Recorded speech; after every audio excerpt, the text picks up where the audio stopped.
CBSE মাধ্যমিকের রাজ্যের মুখ উজ্জ্বল করল বর্ধমানের সবিতা। 98.60% নাম্বার পেয়ে তাক লাগিয়ে দিল শ্রী চৈতন্য টেকনো স্কুল।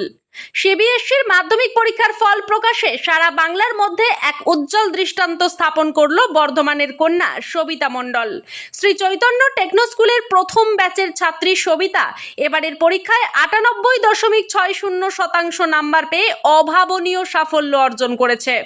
তার এই কৃতিত্বে শুধু বর্ধমান নয়, গোটা রাজ্য জুড়ে আনন্দের ঢেউ উঠেছে। এবছরই ছিল শ্রী চৈতন্য টেকনো স্কুলের প্রথম মাধ্যমিক ব্যাচ এবং প্রথমবারেই সবিতার এই অসাধারণ ফলাফল স্কুলকেও এক বিশেষ পরিচিতি এনে দিয়েছে। সবিতা জানায় সে কোনো প্রকার টিউশন ছাড়াই শুধুমাত্র স্কুলের শিক্ষক শিক্ষিকাদের অক্লান্ত সহযোগিতা এবং তার বাবা মায়ের অনুপ্রেরণাতেই এই সাফল্য লাভ করেছে। ভবিষ্যতে সবিতার ডাক্তার হওয়ার স্বপ্ন এবং সে মনোরোগের উপর পিএইচডি করতে আগ্রহী। যুব সমাজকে সঠিক পথের দিশা দেখাতে চায় সবিতা, এটাই তার ভবিষ্যৎ জীবনের প্রধান লক্ষ্য। সবিতার বাবা পেশায় টাটা গ্রুপের একজন সুপরিচিত চিফ অ্যাসোসিয়েট। মা সবসময়ই মেয়েকে অনুপ্রেরণা দিতেন। মেয়ের এই অসাধারণ ফলাফলে বিদ্যালয়ের শিক্ষিকা থেকে শুরু করে পরিবারের সকলেই অত্যন্ত খুশি এবং গর্বিত। সবিতার এই সাফল্যে তার শিক্ষক ও পরিবারের সদস্যরা কি বলছেন, আসুন শুনে নেওয়া যাক। পুরো ম্যানেজমেন্ট আপনি বলতে পারবেন না যে শুধু আমি এই প্রিন্সিপাল মাত্র নয়, আমাদের পুরো টিম, যে জিএম স্যারকে শুরু করে আমাদের এক্সিকিউটিভ ডিন আর জোনাল ডিন, আমার স্কুলের ডিন এবং ওদের ইনচার্জ, স্কুলের ডিন হচ্ছেন সুমিত কুমার পাল আর ওনার ইনচার্জ হচ্ছেন ক্লাস টিচার হচ্ছেন সোহেলি বাক্সি, আর তাদের টিচাররা সবাই এই যে সফলতার উপরে খুব খুশি। আমরা প্রথম বছরেই এইরকম একটা এটা করতে পেরেছি বলে, কিন্তু এই পুরো ক্রেডিট যেটা যাবে সবিতার জন্য যাবে। তার পরিশ্রম, তার ডেডিকেশন, আর যেভাবে ওকে ওর মা বাবারা গাইড করেছে, এই সব মিলিয়ে এই সফলতা। তাই বর্ধমানের জন্য একটা বিরাট বড় সুখবর। আর আমরা এই যে সিট যেটা ও দিয়েছে, এই যে পথ দেখিয়েছে, সেই পথে যেন আরো অনেক বাচ্চারা যেন এগিয়ে যায়, এটাই আমি কামনা করি। আমাদের যে কলকাতা জোনের যে মধ্যে ও দ্বিতীয় স্থান পেয়েছে, প্রথমটা যেটা হয়েছে পানিঘাটি ব্রাঞ্চ থেকে 495 আউট অফ 500, ও পেয়েছে 493 আউট অফ 500 আমাদের সিবিএসই বোর্ডে। শ্রী চৈতন্য যে কলকাতা জোনের মধ্যে মোটামুটি 300 জন ছিল, ওর মধ্যে ও দ্বিতীয় স্থান পেয়েছে। আর আমাদের এখানে বর্ধমানে ওর যে পার্সেন্টেজ যেটা হচ্ছে 98.6, আরো দুই একটা স্কুলগুলো এই 98.6 পেয়েছে।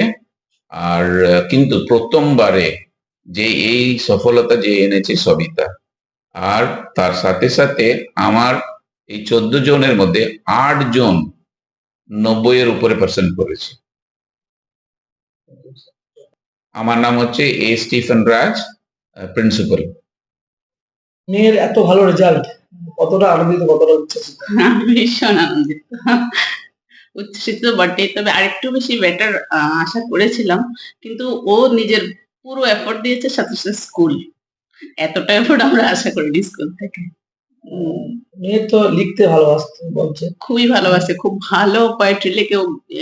উর্দুতে এত ওর লেখার ইয়ে আছে, আমি ভাবতে পারিনি কিভাবে উর্দুটাকে ও রপ্ত করে ফেলেছে। ইংলিশ আর বাংলাতেও লেখে, কিন্তু উর্দুতেও খুব ভালো পোয়েট্রি লেখে। তার সঙ্গে ও যেটা করে যে মেডিটেশন, রাজযোগা মেডিটেশন, অ্যাকচুয়ালি আমরা ব্রহ্মকুমারী ফলো করি, ও 5 বছর বয়স থেকেই যুক্ত আছে, তো ওইটা ওকে খুব হেল্প করতো পড়াশোনা। আগামী দিনে মেয়ে তো বলছে পড়াশোনা নিয়ে বললো, আপনাদের কি ইচ্ছা আছে? যেটা ওর ইচ্ছা সেটাই আমার ইচ্ছা, আমি কোনোদিন আমার ইচ্ছা ওর উপর চাপাইনি। আমার নাম শিল্পী মন্ডল। রেজাল্টটা তো ভীষণ ভালো হয়েছে, তার জন্য তো টু মাচ এক্সাইটেড। তো এখানে বলার যেটা হচ্ছে, আমার বলার থেকে বেশি দেখার, ফিল করার, যে স্কুল এতটা সাপোর্ট দেয়, এটা আমার কখনো ভাবনা বাইরে ছিল। এবং ও একটা জিনিস ফলো করতো, যেটা ছোটবেলা থেকে ও আমাকে বিবেকানন্দের একটা বাণী বলতো, যে carrying out the commands of the guru without the least hesitation or doubt is the only way to spiritual success. তো সেখানে দেখতাম যে ও গুরু বা টিচারদেরকে গুরু মেনে তারা যেটা বলতো সেটাকেই লাইফে কোনো চিন্তা ভাবনা না করে তার উপরে কোনো লজিক না লাগিয়ে ও ওটাকেই মানে মান্যতা দিত। তো তার জন্যই আজকে এই সাকসেসটা ওর হয়েছে আই থিঙ্ক। আগামী দিনে আপনার চিন্তা ভাবনা মেয়েকে নিয়ে?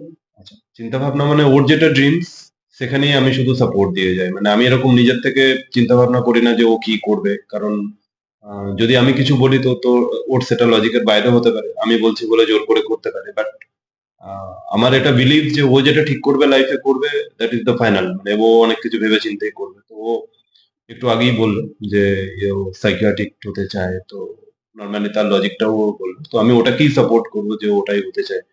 ইভেন ও একজন গুড মোটিভেটর, এটা আমার ভালো লাগে। কারণ আমি সেলসের কাজের সাথে যুক্ত টাটাতে। তো সেখানে আমার যে টিম বিল্ডিং করতে হয় সেখানেও ও আমাকে মোটিভেট করে যে কিভাবে আমি এটাকে করব, কিভাবে টিম ম্যানেজমেন্ট করব। তো ওখান থেকে আমার মনে হয় যে ওর ম্যানেজমেন্টেরও একটা দারুণ কোয়ালিটিস রয়েছে। যে কি করে মানুষের সাথে কথা বলবো বা তার সাইকোলজি কি করে জাজ করবো। মানে প্রত্যন্ত গ্রাম থেকে উঠে এসছে, শুধুমাত্র কি মেয়েকে মানুষ করা যায়? একদম তাই, একদম তাই। শুধুমাত্র ওর জন্য। ওনার নাম? আমার নাম সুফল চন্দ্র মন্ডল। শুনলাম বলতে সিবিএসই ওয়েবসাইটে চেক করেছিলাম, তো সেখানেই জানতে পারি। এত ভালো একটা রেজাল্ট করছে, এতটা আশা করেছিলেন? না এর থেকে আরো বেটার? একটু বেটার করেছিলাম, একটু 99 অ্যাবভ ভেবেছিলাম, 98.6। একটু কম হয়ে গেল কেন? মানে কোন সাবজেক্টটা একটু খারাপ হয়ে গেল? ইংলিশে 95 হয়ে গেছে। আগামী দিনে কি নিয়ে তোমার ইচ্ছা, যে কি নিয়ে পড়াশোনা? আগামী দিনে আমি নিট পার্সিউ করে, যেহেতু আমাদের ভারতে এখন দিন দিন মেন্টাল হেলথ প্রবলেম অনেক বেড়ে চলেছে, অথচ সাইকোলজিস্ট বা সাইকিয়াট্রিস্টের প্রপোর্শনটা অত্যন্ত কম। সেই জন্য আমি নিট ক্লিয়ার করে সাইকিয়াট্রি পার্সিউ করতে চাই। আচ্ছা, মেডিকেলে পড়তে যাও। তো এই পড়াশোনার পাশাপাশি আর কি কি ভালো লাগে তোমার? পোয়েট্রি আমি লিখি। খেলাধুলা? খুব একটা না। আচ্ছা, আচ্ছা। আগামী দিনে এই স্কুলে তো তুমি প্রথম, মানে এই বর্ধমান ব্রাঞ্চে। তো এই এই স্কুলে আরো যে অন্যান্য ব্রাঞ্চ আছে সেখানে তুমি দ্বিতীয়। সমস্ত আগামী প্রজন্মের স্টুডেন্টদের জন্য কি বলবে? এটাই বলবো যে ক্লাস 10টা এনজয় করা অত্যন্ত জরুরি। আর এনজয় করার পাশাপাশি যে জিনিসটা লাগে সেটা হচ্ছে কনসিস্টেন্সি।